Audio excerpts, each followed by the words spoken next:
Our first speaker in this session is Stevie Morrow. Stevie is the Chief Operating Officer of Options IT, and he is going to talk to us about how Options have used Office 365 to continue working and empowering them throughout this pandemic. Stevie's joining us via Zoom, so I'm just going to hand over to him now. Thanks very much. Hopefully you can hear us. So thanks for the intro, and thanks for having us on Beltech today. So very pleased to be here, very excited. Seems to be going very well. So very pleased for you guys to being able to put this show on virtually, and being very impressed with the production quality so far. So really well done, guys. So I'll jump straight into title of the presentation today is Journey to the Cloud, how the migration to Microsoft 365 has enabled us to work remotely in the wake of COVID-19. Next slide. So we've called this slide Stuff You Already Know. When I was putting this together, it really struck me that probably the first time I've ever done a slide that literally everyone that I'll ever present to will know the background, will know the details too. But so it won't take too long to go through it. It's just really a little recap of the 3 months that literally no one will ever forget. It sets a little bit of the context and the scene to this as we moved into it as an IT provider. Options provides IT to the financial services industry, hedge funds, large banks. And in the Q4 of last year, we really adopted Office 365, as it was called then. It's been rebranded as Microsoft 365. We really adopted that as the technology in a major way, went all in on it. Traditionally, we had hosted our own Exchange service, hosted a lot of our own technology in our private cloud. So we really moved to Microsoft 365 in a major way, both internally and to provide it to our client base as well. And that has stood us in very good stead. That really was in Q4 when we fully adopted it for ourselves and some of our early clients as well.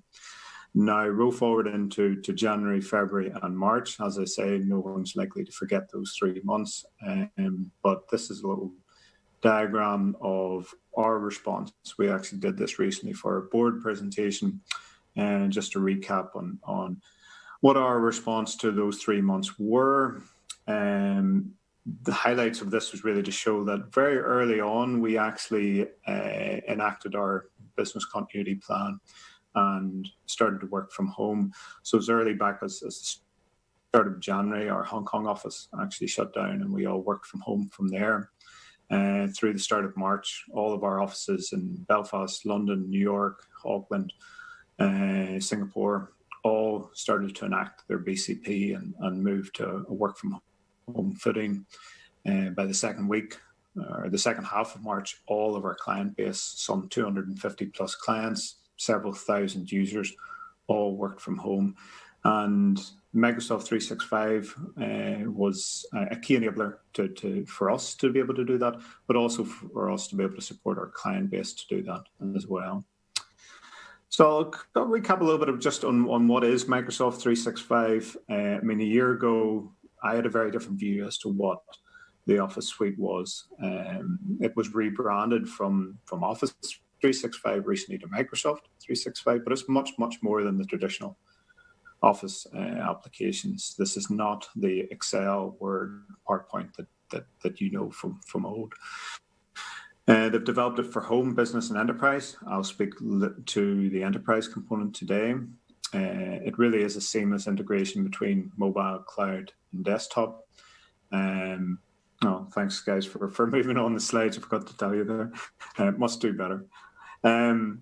So the experience is really very different from the old desktop experience of using your applications in a standalone mode, if you will.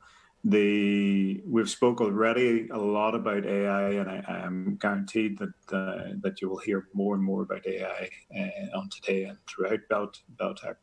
But the built-in AI within Microsoft Azure and indeed 365 is exceptional. It really helps to improve, analyze, and create new content on a daily basis for ourselves.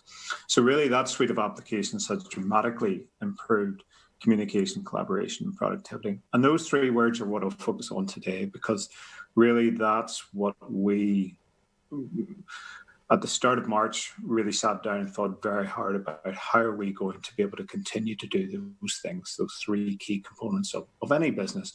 But in particular, we felt we had built up a culture that allowed us to communicate, to collaborate, and to be productive. So how would we be able to continue doing that while working from home? Next slide. Very quickly, just on how we actually deploy Microsoft 365.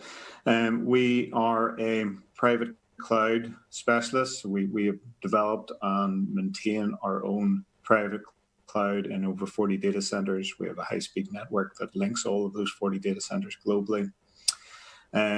But we integrate and combine with the public cloud in a true hybrid cloud fashion. We have a one-click deployment for Microsoft 365 into Microsoft Azure. We've developed a lot of our own IP around the wrappers and on how you do that deployment, and more importantly, how you manage that and secure it as well. We integrate that with our own options managed services and applications. So it's really a true marriage or hybrid between public and private clouds. We've wrapped all of that in what we call option secure in this day and age, and we'll hear again more about cybersecurity today, but cybersecurity is ever paramount in all that we do. But also in the industries that we serve, reporting, compliance, monitoring are absolutely critical. So we wrap all of that around our offering and call that option secure. So I'll talk about those three things again: communicate and collaborate. How do we do that when we're all sitting at home looking at our webcams? And I'll talk through some of the applications, some of the Microsoft 365 suite that you may not be familiar with that has really transformed how we do that. And indeed Microsoft have transformed how they bring this suite to the wider community as well. First of all, Teams. So one thing we're probably all usually familiar with now, whether it's Teams or Zooms or Skype. But for us, Teams has been an amazing tool. It allows you to chat, meet, video, collaborate. It supports up to 250 people. You can work on documents together. This PowerPoint that I worked on today is a combination of many people's input, all worked on in live by Teams. Teams allows you to work on documents together. It allows you to whiteboard ideas. You have tons of custom apps that are built into it, so you never have to leave the Teams environment. There are lots of competitors, but we find Teams just to be a great tool. It's very integrated with the entire suite, and it's pretty rock solid, and it's getting better each and every day. Yammer is also a recent find for us. Again, whenever we moved to that working from home footing, we had to find how do we not only communicate but engage with staff. So we really use Yammer as our enterprise social media, if you will. Not that the world needs more social media in its life, but we have found it very useful for sharing information, getting feedback from the team. Again, it's very tightly integrated with all of the components of Microsoft 365. So it's very easy to move from communicating on a one-to-one or one-to-many basis via the likes of Teams to engagement with Yammer. You can share videos, you can hit up likes, you can share memes and GIFs. So it's a little bit more fun, and it's a good way to engage.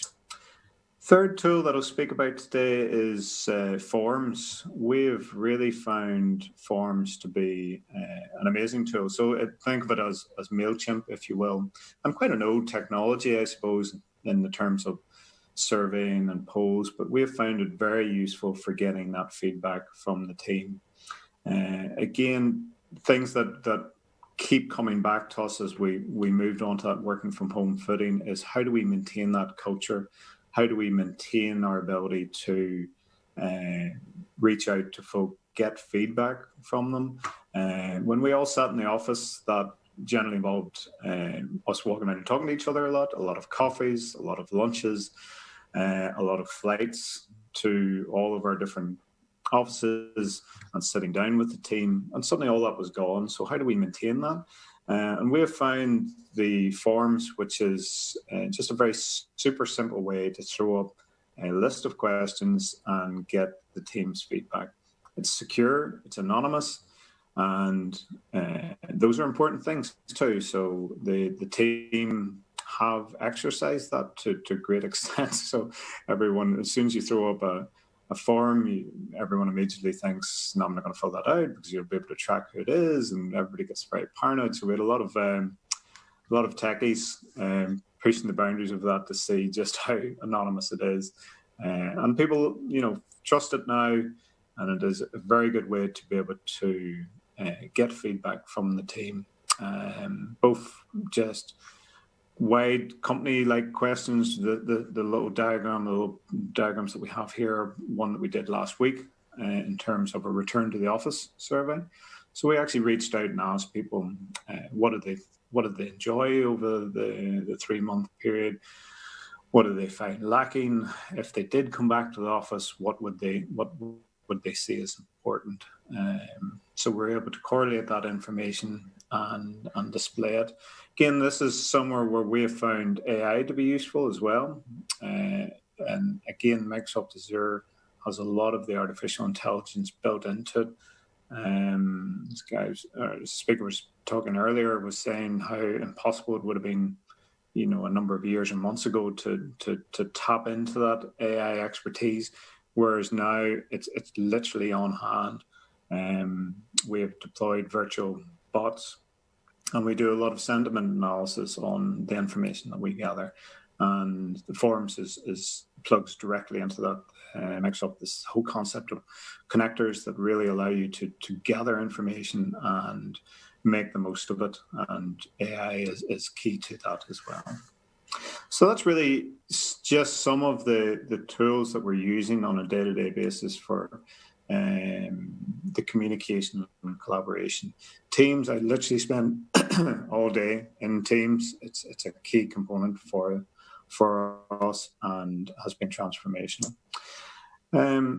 I'll speak a little bit about productivity because, again, whenever we moved into that BCP, working from home footing, we were fairly confident that we could communicate and collaborate together. We knew the tools well. We have a very distributed workforce with over 300 people spread around the globe, constantly traveling. We knew that we could probably communicate and collaborate well together.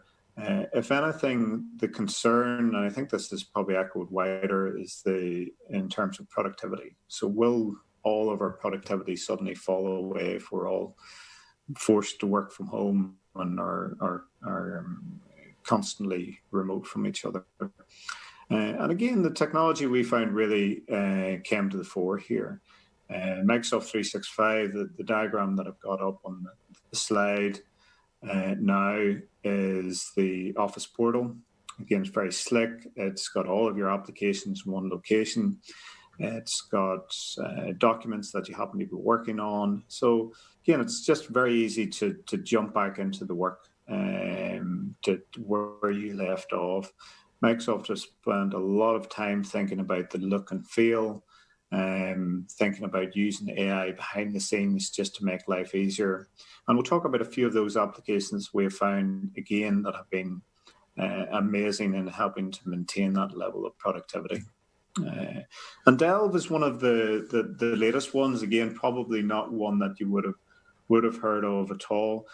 This is what the interface looks like. It's AI backed as well. It automatically allows you to delve back into what you've been working on and looking at email. And essentially what it does is look across your Outlook, your SharePoint, your OneDrive, basically everything that your working environment, if you will, and it drops your most recent documents, your most recent email attachments, the people that you've been most recently interacting with. It also pulls in files that they've been working on. So it gives you one central location. This is an app that I would fire up most mornings and just pick allows me to very quickly pick up where I left off from yesterday. It allows me to see what other people are working on.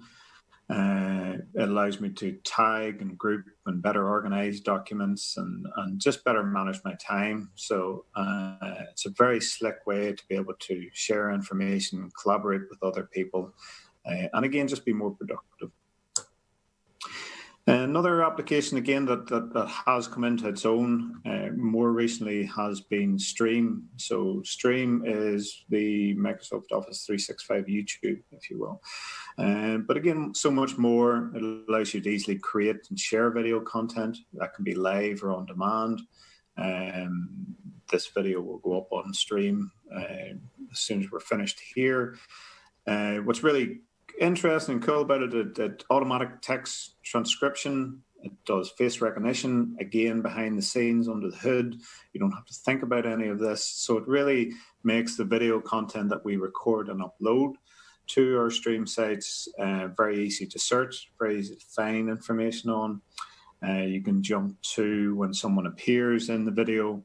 And again, it's interactive with all of the other apps. They've done a very good job of thinking about how the apps can interact with each other.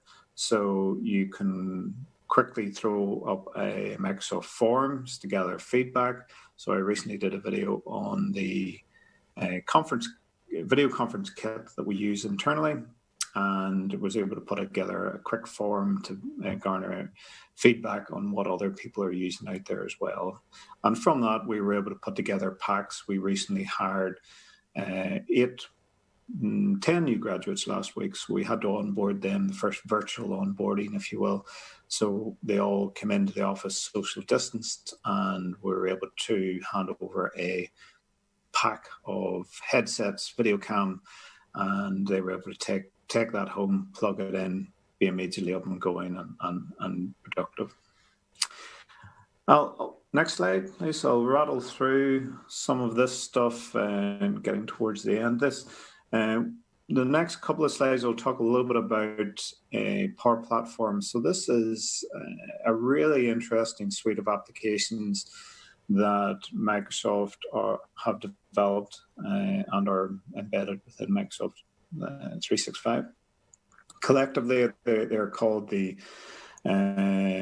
Power Platform. They're all apps pre-named with Power. So with Power BI, Power Apps, Power Automate, and really they're a suite of applications that sit between your back-end data, whether that's in the Office suite, so whether that's Excel documents, Outlook, Word documents that you produced, maybe they're documents sitting up in the cloud, maybe they're custom applications and documents and data that you're producing.